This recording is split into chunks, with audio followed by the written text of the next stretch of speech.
इसकी कथा जो अभी तक इसकी पूछताछ से आई है वो बड़ी ही रोचक है। इसकी पुष्टि आगामी अनुसंधान में और आगे होगी, पर प्राथमिक पूछताछ से जो चीजें आई हैं, यह व्यक्ति 2014 में जेल प्रहरी के रूप में भर्ती हुआ। 2014 से इसने 9 साल तक जेल प्रहरी के रूप में काम किया उदयपुर, राजसमंद और आसपास की जेलों में। और बहुत ही हैरत की बात यह है कि वह भर्ती भी ब्लूटूथ के माध्यम से हुई थी।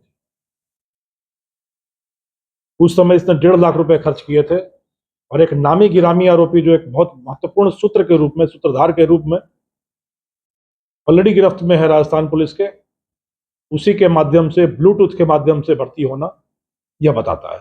पुष्टि इन सारी चीजों की आगे होती रहेगी, बट प्रारंभिक पूछताछ में जो आई है सो चीजें मैं बता रहा हूं। 1.5 लाख रुपए देकर ब्लूटूथ के माध्यम से नकल करके यह जेल प्रहरी के रूप में भर्ती हुआ।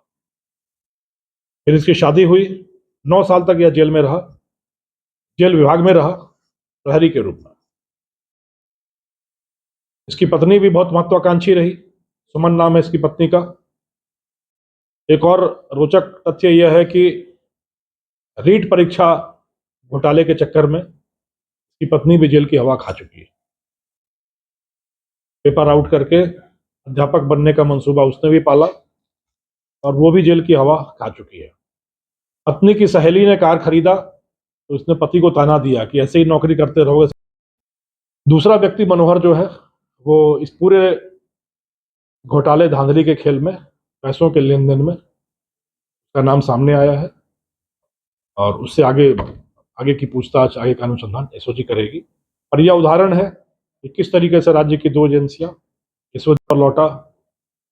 उदयपुर पोस्टिंग के दौरान कुछ नाम मैं जानबूझ के नहीं बता रहा हूं क्योंकि वो आगे अनुसंधान के लिए थोड़ा ज्यादा जरूरी होगा। पूर्वी राजस्थान के एक व्यक्ति के संपर्क में आया और उसके माध्यम से इन्होंने एक सपना देखा कि आगे लगातार भर्तियों में घोटाले करने। भर्तियों में घोटाले अब तक आप देख चुके हैं करीब करीब 3 तरीके के हैं। एक घोटाला यह है कि ब्लूटूथ के माध्यम से चोरी करना, नकल करना और पास होना। दूसरा माध्यम यह है कि फर्जी अभ्यर्थी बिठा के उनके माध्यम से परीक्षा में पास होना, जो आपने कल तक वो देखा बालोतरा वाला जो रीट वाला केस था। और तीसरा तरीका है पेपर लीक, जिसमें पेपर आउट कर लिया जाए, कैंडिडेट्स को तैयारी करा दी जाए और फिर उनको परीक्षा में सफल करा दिया जाए। यह ब्लूटूथ के माध्यम से भर्ती हुआ। 2020 में एक बार फिर इसके अरमान जगे कि जेल विभाग में काम करना ठीक नहीं है और इसने पीटीआई की डिप्लोमा इन फिजिकल एजुकेशन का की फर्जी डिग्री ली और एक बार फिर ब्लूटूथ के माध्यम से ये पीटीआई बन गया। इस बार इसने 15 लाख रुपए खर्च किए और ब्लूटूथ के माध्यम से यह पीटीआई बन गया।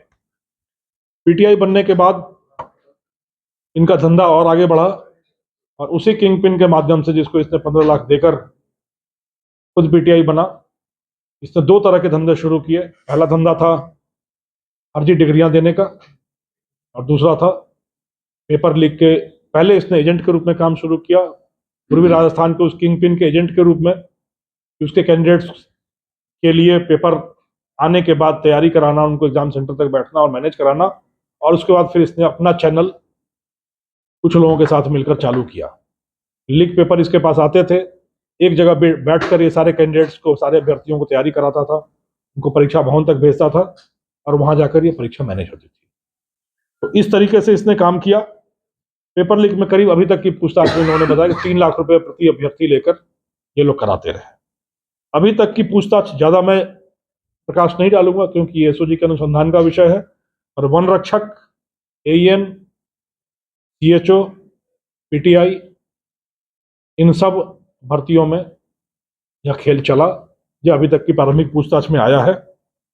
फर्जी डिग्रियां उदयपुर के किंग पिन के माध्यम से इसने बनवाकर खूब बांटी, जिसमें बीटेक की डिग्रियां, बीएससी की डिग्रियां और diploma in physical education, DPEd ऐसे कुछ कहते हैं, उसकी डिग्रियां भी इसने खूब बांटी। फरारी रिश्तेदारों के यहाँ काटता रहा, पाली और जोधपुर संभाग से बाहर नहीं निकला और हर दूसरे तीसरे दिन ही अपनी जगह बदलता रहा। तकनीकी उपकरणों का इस्तेमाल बिल्कुल छोड़ दिया इसने और सोचा कि इसी बहाने बचे रहेंगे। कल जब इमरती पकड़ी गई तो इसके हृदय की धड़कनें बढ़ी कि लगता है कहीं अपना नंबर ना आ जाए, पर वहां पर गांव वालों ने इसको आश्वस्त किया कि यहाँ कोई नहीं घुस सकता, तो आराम से रहो। फिर भी इसने तैयारी कर रखी थी कि अगर कभी अटैक हो तो मैं भागूं, और टीमों ने इतनी सतर्क नाकेबंदी और इतनी अच्छी दबिश की प्लानिंग की कि भागता हुआ पकड़ा गया और वहां से पकड़ लिया गया। इनका किस्सा जो खुला,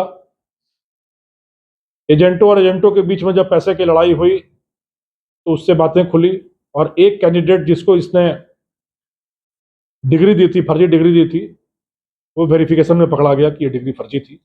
उसके आधार पर इसका नाम सामने आया है। कोई घुसने का साहस नहीं कर सकता। हमने सबको कह रखा है कि जिसको भी छुपना हो आ जाओ हमारे यहाँ। और एक बड़ा आदमी जिसके लिए पुलिस सूंघ रही है वो हमारे यहाँ छुपा हुआ है, इसको कोई नहीं यहाँ से पकड़ सकता। इस चुनौती को पकड़ते हुए हमने डेवलप किया और आइडिया लग गया कि वहां पर दीपक ही है। फिर ब्रूट लीगल फोर्स का इस्तेमाल करते हुए पहले सुबह इन दोनों जगहों पर साइक्लोन टीम के द्वारा और एक दो अलग ठिकानों पे एसओजी टीम के द्वारा एक साथ दबिश दी गई और जिसको अपनी सबसे सुरक्षित मान समझ रहा था वहां से उसके गिरबान में हाथ डालकर राजस्थान पुलिस की टीम कानून के दायरे में ले आई उसको। तो यदि उन्होंने शेखी नहीं बघारी होती तो शायद थोड़ा समय लगता हमको पता करने में कि वो कहाँ है, बट उन्होंने शेखी बघारी कि यहाँ पुलिस का घुसने का साहस नहीं हो सकता। अपने तकनीकी उपकरण बंद कर लेंगे, उसका इस्तेमाल नहीं करेंगे तो पुलिस की रडार से गायब हो जाएंगे, यह मानकर ये चल रहे थे। और एसओजी और साइक्लोन टीम दोनों ही लगातार इस पर काम करती रही। मानवीय आसूचना यह थी, यह रिश्तेदारों के यहाँ छुप रहे हैं, ज्यादा दूर नहीं जा रहे हैं, रिश्तेदारों के यहाँ छुप रहे हैं और एक जगह ज्यादा लंबे समय तक नहीं रहते। इस सूचना पर काम करना हम लोगों ने शुरू किया। मनोहर की लोकेशन करीब करीब पता चल गई कि वो अपनी बुआ के घर में फिलहाल आया हुआ है, पर दीपक की लोकेशन जल्दी नहीं मिल रही थी क्योंकि ज्यादा चालाक था। बट इसी बीच रामड़ावास गांव के कुछ ग्रामीणों ने बाजार में शेखी बघारी चीज जो सीली हुई हो, जिसमें सीलन यानी कोई लीकेज हो जिससे सीलन होती है, और उससे एक लैंप जल रहा हो यानी दीपक जल रहा हो। ये जो लीकेज है ये पेपर लीकेज के बारे में है और जो इससे लैंप जल रहा है उस मुख्य आरोपी का नाम दीपक है, दीपक बिश्नोई। दो आरोपी पकड़े गए हैं, दीपक बिश्नोई पुत्र बाबूलाल जो लूणी थाना क्षेत्र का रहने वाला है, और दूसरा मनोहर पुत्र पूनाराम जो रोहट, पाली के रोहट का रहने वाला है। जैसा मैंने पहले बताया, एसओजी और जोधपुर रेंज की साइक्लोनर टीम दोनों बिल्कुल मिलकर कंधे से कंधा मिला के काम कर रहे हैं और जो भी युवा पीढ़ी के भविष्य के साथ खेलना चाह रहा है उसके हौसलों को पस्त करने के लिए, उसको इरादों को नेस्तनाबूद करने के लिए एसओजी और हम मिलकर साथ काम कर रहे हैं। पिछले कई दिनों से एसओजी की टीम भी यहाँ थी और हम दोनों एक साथ मिलकर काम कर रहे थे ऑपरेशन डैम्प लैंप। किस तरीके से, अब मैं आपको दो चीजें जो बताऊंगा, गिरफ्तारी कैसे हुई और इनका पास्ट, इनकी पृष्ठभूमि कैसे क्या रही है, उस पर चर्चा करेंगे। एसओजी की तरफ से घोषित था, दो प्रकरणों में वांछित है वो, अभी फिलहाल के दो प्रकरणों में वांछित है एसओजी के। एक प्रकरण है जो एएन भर्ती घोटाले से संबंधित है और दूसरा प्रकरण है जो वन रक्षक भर्ती घोटाले से संबंधित है। किस तरीके से पकड़े गए, यह दोनों आरोपी तकनीक के सहारे चले और इनको लगा कि तकनीक ही नैया पार करा देता है।